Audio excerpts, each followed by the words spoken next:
Hvala ti Bože.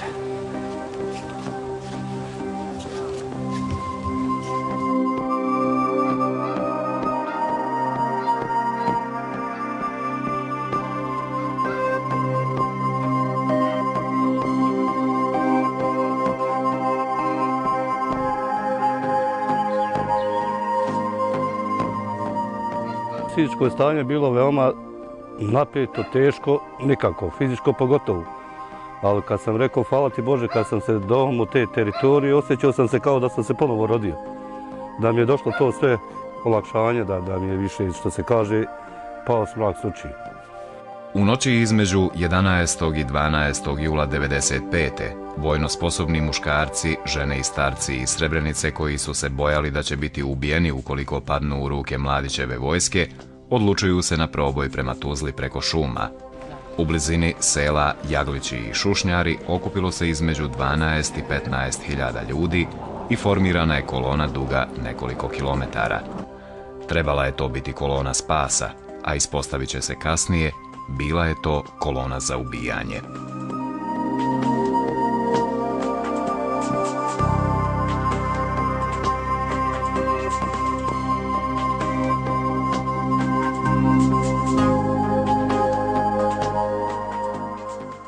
Cijelu noć smo tu proveli u dolasku do tih Šušnjara i pred samu zoru, kad smo već dolazili gore na mjesto Ravni Buljin, kad sam vidio koliko i tu svijeta ima, bilo mi je stvarno veliko iznenađenje kako ćemo uspjeti tako velika masa proći, neprimjećena. I u samom početku odmah su nas počeli granatirati. Imao sam osjećaj kao da nas jednostavno s granatama okolo prebiraju i samo kažu hajde krenite, šta čekate. Takav sam imao osjećaj.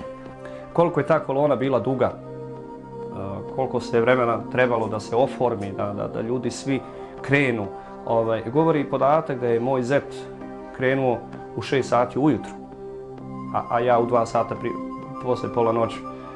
Znači nekoliko sati je trebalo da se formira. Doživljeno i viđeno na putu smrti ne zaboravlja se.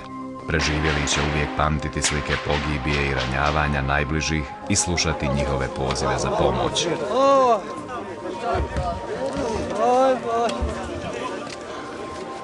Prošao sam, znam imenom i prezimenom čovjeka, teško mi bilo, pored nek sam prošao, ne možeš ništa, ostane, pomaže čovjek ranjen.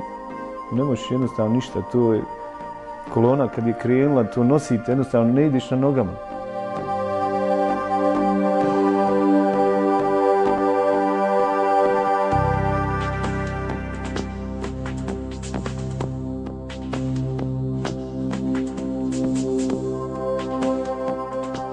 Safet Dagić je nakon petodnevnog pješačenja stigao do slobodne teritorije. Nedavno se vratio u svoje selo Jelah, ali put smrti nikad neće zaboraviti. Prvi dan kad sam pošao, onda sam jeo, imao 7 komada hljeba u rancu, to mi je bilo sve. Taj komad hljeba sam dijelio sa drugovima, pojeli smo i to više nisam imao ništa. To je sve što sam imao.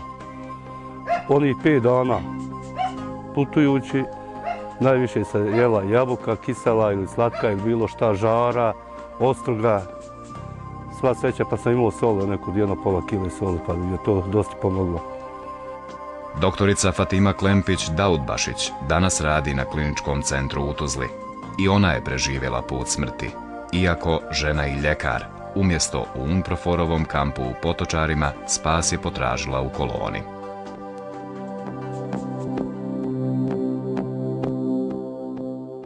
Mislim da sam ispravno postupila jer sam kasnije sa prijateljem koji je bio doktor u UN-u,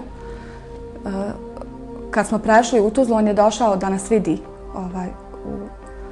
u Tuzlu i tad sam ja njega pitala, on je bio doktor u Dačbatu, ja sam ga pitala da li sam pogriješila, da smo došli dole, bili on nas mogu zaštititi.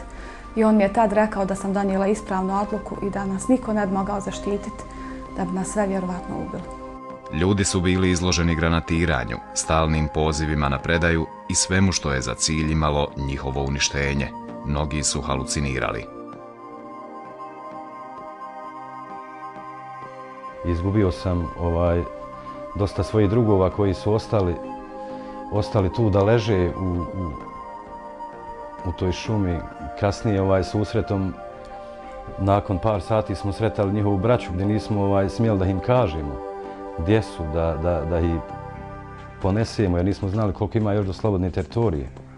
Uspio sam na jedvite jade da mu objasnim ko sam i šta sam i da bi nakon toga izašao ja iz kolone i na nekih 10 metara ispred našao tog mog prijatelja s kojima sam putovao cijeli dan i jednostavno mu kažem de nemoj me ostavljati samog, ubiće me neko. Sve se to dešava u nekih 5-6 minuta. On meni govori ko si ti. Tad sam vidio da jednostavno nisam bezbjedan u tom dijelu kolone. Ja čvrsto vjerujem da je bilo bojnih otrova u našoj koloni, jer su se vrlo rano pojavile te halucinacije. Neki pokušavaju da dokažu kako je to zbog iscrpljenosti, zbog umora, zbog gladi, zbog nespavanja. Međutim, niko od nas nije bio ni umoran ni gladan prvi dan. A već od početka našeg puta bilo je ljudi koji su počeli halucinirati, znači vrlo rano.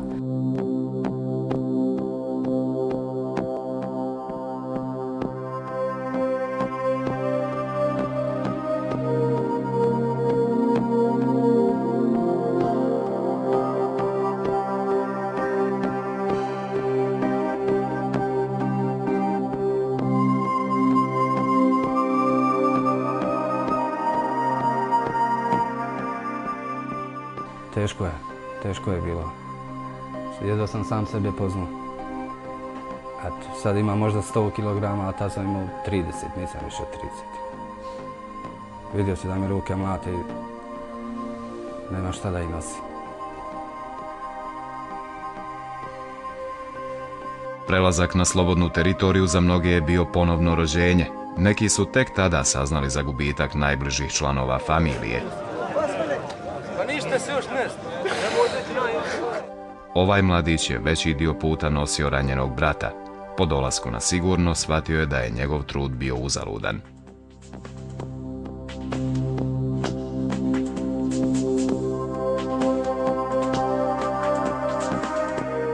Nisam razmišljao uopšte o nekom drugom načinu, već sam razmišljao da idem naprijed. Kad sam vidio gore na tom Bulinu šta se dešava i granata kada je pala u tom potoku, onda sam rekao samo naprijed, ne razmišljam ni o čemu drugom, moram proći.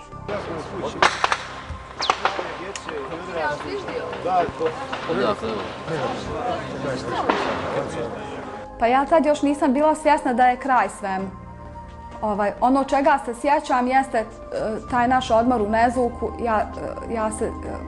Vrlo sam se lijepo osjećala što sam mogla da sjedim, da se odmorim i da znam da neće niko pucat tog momenta po meni, da mogu da izujem konačno posle 7 dana patike koje prije nisam smjela izuti jer ih ne bi mogla ponovo obuti.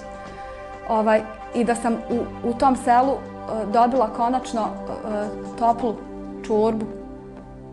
Toga se zaista živo sjećam kao da sad jedem tu čorbu od krompira koja je meni bila kao najljepši specijalitet.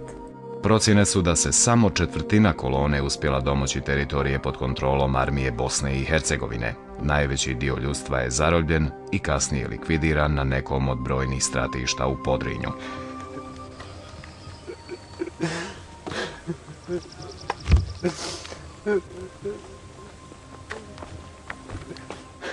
Vidio sam odmah da nas puno nedostaje. Nisam mogao da baratam nekim ciframa, ali sam vidio jer znam kad smo krenuli, kad sam vidio onu masu i kad sam prelazio i pogledao iza sebe koliko ostaje i koliko ispred svijeta i naroda, vidio sam odmah da nije nešto u redu. Gdje malo nakvasi samo usta pošto si iskrvario se. Kako otvaraš? Da, ime. Odbavim.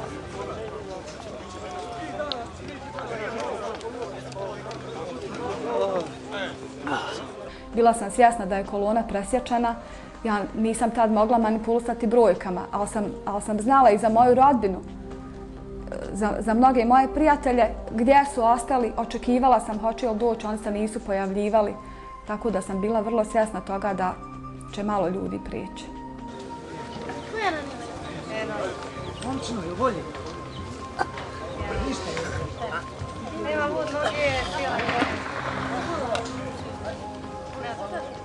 Vjerujete da kad god se spomene Srebrenica na televiziji, da šta znam, da li su to posljedice od rata, da mi jednostavno svo tijelo pretrni dok se priča o Srebrenici, stalno se to ponavlja uz tijelo i šta znam. Ne dao Bog nikom da se ponovi više. Ali sad nekako to dođe čovjeku, pa pita sam sebi je li mogu da to izdrži. To je neopisivo, mislim, to ne znam, mislim, ovo ja ne znam, nisam nikad ni čuo ni vidio da se u svijetu igdje dešavalo, ko što je to se desilo nama u Srebrenici. Kaže, ne dao Bog nikom ne ponovilo se.